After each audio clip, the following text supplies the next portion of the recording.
Welcome to this edition of INN CEO Talks. Joining me now is Ryan Hamlin of POSaBIT. You're located in the Seattle area. Ryan, before we get started, I always like to ask all of our guests, what's your symbol and what market do you trade on? And then we're going to add that onto the screen so that people can refer to that after the interview.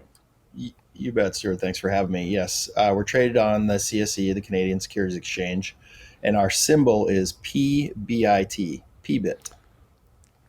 Now, of course, people are going to go, well, okay, you are a point of sale interface in the cannabis sector. Why is Yeah. it important that you have specialized technology that caters to the unique needs of the cannabis sector?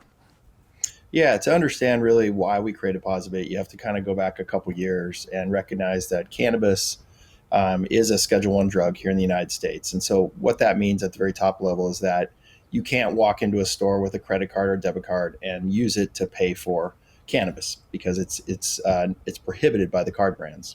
Mm-hmm. So when my co-founder and I, back in 2014, we're starting to look at this industry, we knew that we wanted to help it in a software way. We knew we weren't growers, we're not going to have a retail store, but we knew a lot about software and had strong backgrounds, at Microsoft, Google, Amazon, other companies. So we looked at the number one challenge, and that was that they were having to deal with cash. And of Mm-hmm. course, that meant theft. That meant it was extremely hard to audit. It was just it's a bad business to be in if everything had to be dealt in cash. So at the same time, I had started to dabble around with cryptocurrencies. We started to look at the blockchain and the power of the blockchain. And the aha moment came with my co-founder and I, where we said, "Hey, what if we combine the ability and the strength of cryptocurrency with that of the credit card and the debit card brands to be able to bring a plastic solution or form of electronic digital payment into cannabis?" Mm-hmm. And that's really where the business started in 2015. We spent about a year in a lot of compliance work, and then we launched our first set of businesses in 2016 for payments. So, just so I understand this, by Yeah. the the customer comes in, they can use their credit card or their debit card in essence to buy Bitcoin or a cryptocurrency, and that allows them to have a legitimate transaction that can pass through the requirements of that financial institution. Is that how this really helps to ensure that you're doing things in a way that are not going to breach the rules of the credit card company or the card that the customer has, but you're also then able to have a financial exchange that will be of value and higher level of security for the retailer? Yeah, that's exactly right. In fact, the analogy I always use is the cash machine. You walk up, you put your debit card in, and you pull out $100. That transaction is using the bank's electronic rails, so to speak, to get your money out. That's the end of that transaction. As soon as you get your $100, what you do with that $100, no one knows. You could go buy Mm-hmm. groceries with it. You could go to the Apple store or whatever. Same thing holds true here. We walk up, and it's in essence an ATM machine. We sell you $100 worth of cryptocurrency, either Litecoin or Bitcoin, and then you can choose to hold that as an asset. Maybe you go spend it somewhere else, or you choose to walk to the counter and spend it in a cannabis store. And if you choose to spend it in a cannabis store, then we simply just buy that crypto back from you, and we Mm-hmm. use the cryptocurrency to pay for the cannabis. And that second transaction has nothing to do with the card brands. And frankly, it's why the solution is 100% compliant, and why we've been able to work with our local state governments in each of the states we go to. And they recognize that not only is this compliant, but it actually really helps them too, because I think everyone in the cannabis industry wants to move away from an all cash environment. They want to have merchant services. Right. So that creates greater security for the retailer. But you used the word compliance a couple of times there. There's a Yeah. tremendous amount of regulation and compliance requirements that these retailers Yeah. also have to pay very close attention to and report on. And so, how does your system help them ensure that they're meeting state regulations? Well, yeah, it's a great question. And so what we do is, because we're removing cash, we have a full audit trail of every single transaction that comes through our system. And like I mentioned, we use the blockchain. And so the blockchain really is that public ledger that gives that additional proof when it comes to compliance. So when we sit down with our state legislators and we walk through the system, they recognize that this is a much stronger system than a typical cash ledger, because now you have the actual electronic transaction, you have a proof of it in the blockchain, not only of the purchase of the cryptocurrency, but the spending of it. So that helps our stores stay compliant with the state. They can export data out of our system. All of that data is written to the state's cannabis systems. They call them seed to sale systems as well. So, the other point I would just mention real quick on compliance is, that's how we help the stores. For us, we are a money services business. That means we're registered here in the United States with FinCEN. And we also have to get our money transmission license. So whenever we go into a state, it's very important for us to meet with the Liquor Cannabis Board. We meet with their financial institution. In some cases, we even meet with the attorney generals in those states to go over exactly what we're doing. Because one of the things that's really important to us is we wanted to build a system of sustainability. We've been doing payments now in the cannabis business for almost 5 years. And there's really no one else in the industry that can say that, because a lot of people have tried to do it, but unfortunately they've cut corners and they don't do it the right way. One of the other things that I noted when reading information about the terminal itself, you point out the fact that this allows you to keep a very accurate and immediately available purchasing history of customers, so that when they come in and go, what was that, bud or smoke that I had the last time? Right. You can go, you had whatever it was. Yeah. So one of the questions that I think, comes up, just a second, you're taking my credit card, you know what I had. What about my confidentiality as a customer? Yeah. How does this system also help to protect me, the customer?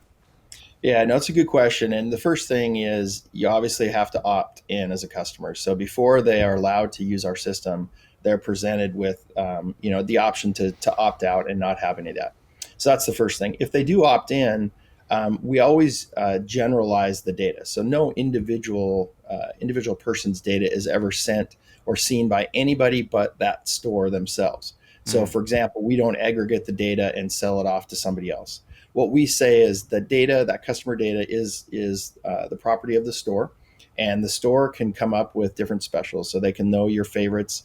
And it really comes down to a customer experience, because now when you walk in and let's say, you have, maybe you're a medical patient and you always like edibles, and maybe you like a high CBD. Everybody, talk from a pain relief for a high CBD.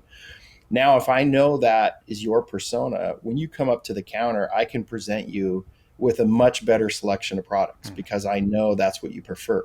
Not only can I present that to you, but I can also maybe present discounts and say, hey, by the way, it looks like you like edibles that are high in CBD content. This week we have a special on X.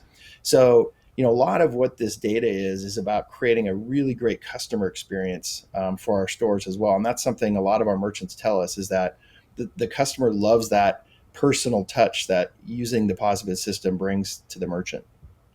So does it allow them to build in customer loyalty programs as well? Yeah, exactly. Loyalty, and then we have a pretty deep SMS and MMS capability. So you as the customer earn loyalty points, and of course you get your discounts, after you purchase a certain amount or maybe after certain store visits. But the other unique thing is our merchants can use our point of sale to do very targeted campaigns. So they might want to do something like send out something to everyone that's 50 years or older that typically buys CBD products, and we're going to have a special on Wednesday from 5 to 6 that you get 20% off. You can actually go into our system that granular and be able to send out very targeted marketing messages to your customer base. So we're in the midst of COVID-19. More so in Washington State than we are here where we're recording in Vancouver, British Columbia. Yeah. How does this system help your customers, your clients, provide better service and fill a niche for their customers? Yeah, COVID, we're one of the industries that was deemed essential, from the beginning. So every state has deemed cannabis, recreational medical sales essential. So for us, what we've seen is a pretty large increase in sales. And the main reason, I think you can chalk it up to there's certainly more anxiety right now. There's a lot going on in our world. So there's a natural tend to more people, I think, are buying product. But what we're also seeing is that more and more of the orders are coming in online and are being paid curbside. And because we have a very unique advantage where we have a mobile unit that can actually go out to the curb and take payment at the curb, it's been able to drive a lot more sales for our merchants. So instead of you having to wait in line and only maybe two people come in the store, you can now have somebody actually outside delivering the product to the car door, taking payment right at the car door. And that's been a huge advantage for us. And we've seen our sales really grow up, exponentially in the last couple of months due to that. Well, you answered my question. I was thinking, are you able to take payment online? Because that would change the nature of everything. You're not using your system, but what a unique solution. And of course, it's providing benefits to the customer and to the retailer. So as we move forward and we see Yeah. more of this online kind of interaction, this will play an important role in helping your clients deliver the products to their clients. Yeah, that's exactly right. In fact, we're excited because, as I mentioned, we have the two products, the payment product and the point of sale product. We just launched our point of sale mobile product. So we're the first in the cannabis industry to have a point of sale terminal that is 100% mobile. So the best analogy is think Apple, where you walk into an Apple store, they walk up, they say, what do you need? You grab a new phone, you stand right there in the store, everything comes to you. You pay Hmm. there, they bring you the product, everything. That whole analogy is really kind of what we are trying to bring to the cannabis industry. We think it's a business or an industry that needs that personal touch. A lot of people don't know a lot about it. Some people are even a little intimidated when they come in. So to be able to have a bud tender kind of meet you in the store, walk around the store, show you a few things, maybe in the cases, and then when you're ready to order, they just pull out the device right there. They take your order, you pay for it, and the next thing you know, somebody's coming out of the back with a bag and saying, thank you, Ryan. Have a great Hmm. day. So we are excited for that. That's recently launched, and we're going to be rolling that out to a lot of our stores. And I think that's kind of the future as we think of this COVID world. We're going to be in a lot less cash, order curbside orders, online orders, or one-to-one interactions where you take an order and pay and be done. I I can't help but think that in this world right now where everything seems to have slowed down. So if you're a retailer, the amount of time to complete a transaction has elongated. What you're doing is saying, no, we have a solution that will allow you to be more effective and efficient in dealing with your customer, and will process that payment quicker so that you can get on to the next customer and that you can maintain a robust level of sales. And safely do it, because now you're Yes. no longer dealing with change or cash, right? But no one wants to have that kind of that dirty cash and change going back and forth. So yeah, that's exactly right. Some of our stores, they're pretty small, and so they can only allow two or three customers in at a time. And Hmm. so I go by and I'll see five, six, seven people waiting outside. So in this world of a mobile POS, all you have to do is just walk down the line. I mean, the other analogy I always joke Yeah. about is Chick-fil-A. I mean, we're all in line at Chick-fil-A or whatever, and they're here in the US, and they they're out at your car taking your order as you wait. And that's, the analogy works really good here, is because they can service them at a much faster pace. It's safer, and frankly, they, revenues frankly will grow because they're doing more transactions per hour. How many states are you in? How many stores are working with your system? Yeah, so there's 33 recreational or medical legal states here in the US, and we're in 10. Hmm. And that's grown quite a bit. So for us, we're in about a third of the market. We are excited because as we go forward this year, we're going to probably double our capacity and get into another 10 states. The actual number of stores, we're in hundreds of stores. And the reason we don't, I mean, we can find the number of stores out there, but it's really about sales, because you can have one store that's, maybe a smaller mom and pop store that doesn't do much. And then you might have another store that's in the heart of Hollywood that does, millions of sales. So we look at it as total transactional sales. So in Hmm. 2017, we did about 5 million in transactional sales. In 2018, we did 22 million. This last year, we did 53 million, and we're on pace this year to do 135 million. So we're more than tripling our transactional sales. So, what's your most significant challenge to growth? Is it just the production of the terminals? Because I can imagine that it's a complicated process to get all of this together, or is it just getting into market penetration? It is getting market penetration, and one of the things, when we were talking about compliance, it's a costly thing, right? You have Hmm. to really abide. Each state has its own unique laws as it pertains to both cannabis and cryptocurrency. So when we make an investment to go into a new state, it's not like I can just go there overnight. I have to invest from a legal standpoint. I have to invest my own time to make sure we're meeting with the legislators and we're educating the liquor cannabis boards that are in each of these states. So the good thing about that is that's a really nice moat to keep my competition out because it is a high Exactly. bar. Right. The downside is it's time, it's time consuming to get into new states. So, we will certainly, more capital helps us, accelerate into those markets faster. And that's why we feel, confident that we'll get into 10 more states this year. Well, you're kind of in a bulletproof situation as far as market is concerned. I can't imagine what it would take for somebody to develop a comparable system. How long did it take you to not only create this idea, but to actually make it work? Yeah. And I guess I put that out there to say, if you're thinking that, oh, isn't that cool? I'd like to do that too. Forget Right. it. Not going to happen. Yeah. No, it's kind of, we joke about that because I think, the technology around crypto is complex, but to write a payments or a point of sale technology, that's not that hard. What's the hardest part is you're having to deal with all the compliant issues around cannabis and crypto. And so the idea really was conceived in 2014. We spent a solid year just working with our lawyers and our state legislators to find out, is this Wow. going to work? Like, I didn't want to write a bunch of software and then find out, well, that's not going to be compliant. So we spent a lot of time up front investing in the compliance work. And then once we recognized that, yep, this was we were in a position where we could succeed, then we started writing code, and we spent probably the next 9 months writing our first version of our payment system. So yeah, it's not for the faint of heart. It's a No. solid 18 months plus just to want to try to get in this business.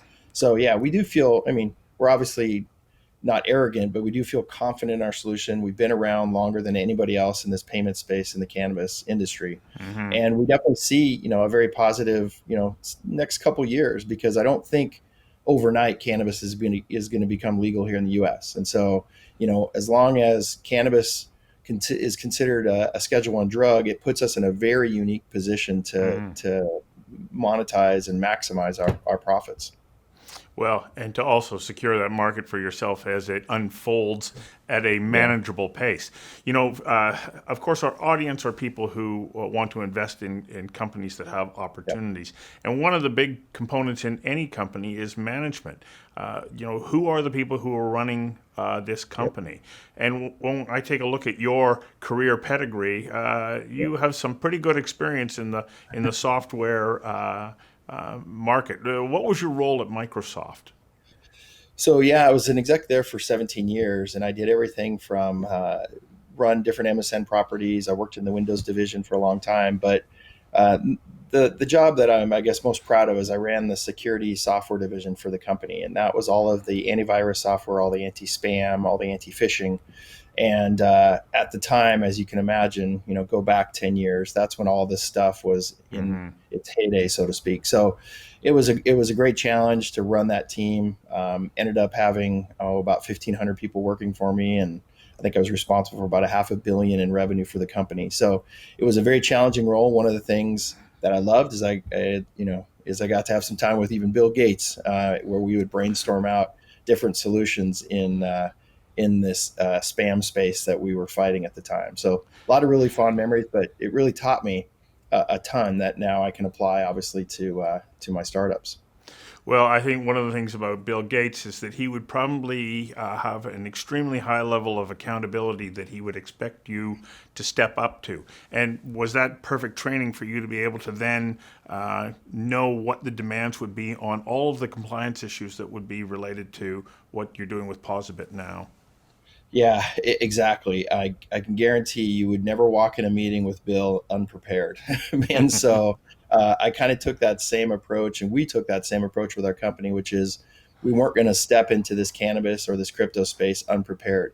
We really did, cross the T's and dots our I's and made sure we spent all the appropriate time with our legal folks, our legal counsel, with our state legislators to make sure everything we did was appropriate. Well, it looks like you and your team, which I understand is relatively small, have got some pretty exciting adventures ahead of you as this whole sector unfolds. One in cannabis retailing, but then also in the very important niche part of Yeah. the whole transactional space that you are, meeting the needs of that sector. Yeah, no, we're very excited. It's it the now in our fifth year, and being now profitable. We Our Q3 forecast has us being profitable, so it's a great place to be right now in a high growth sector, in a company that's really now growing exponentially and has become profitable. So we're excited. Like I said, it's a crazy industry right now. There's not many times I know in my lifetime that you will have an industry that will just emerge overnight. And now I think the projection is $78 billion in sales by 2027 or something like that. So Wow. I always joke, with everybody and say, wouldn't it have been fun to be sitting around the table when this guy named Anheuser-Busch was talking about making alcohol? And I almost feel like we're kind of there now. We're in this very beginning, and we're the pioneers of this industry that is just going to be massive. Well, and you've touched on a very, very interesting aspect of it. I wish you great success. Thank you, Stu. I really appreciate the time. Yeah, thanks for joining me.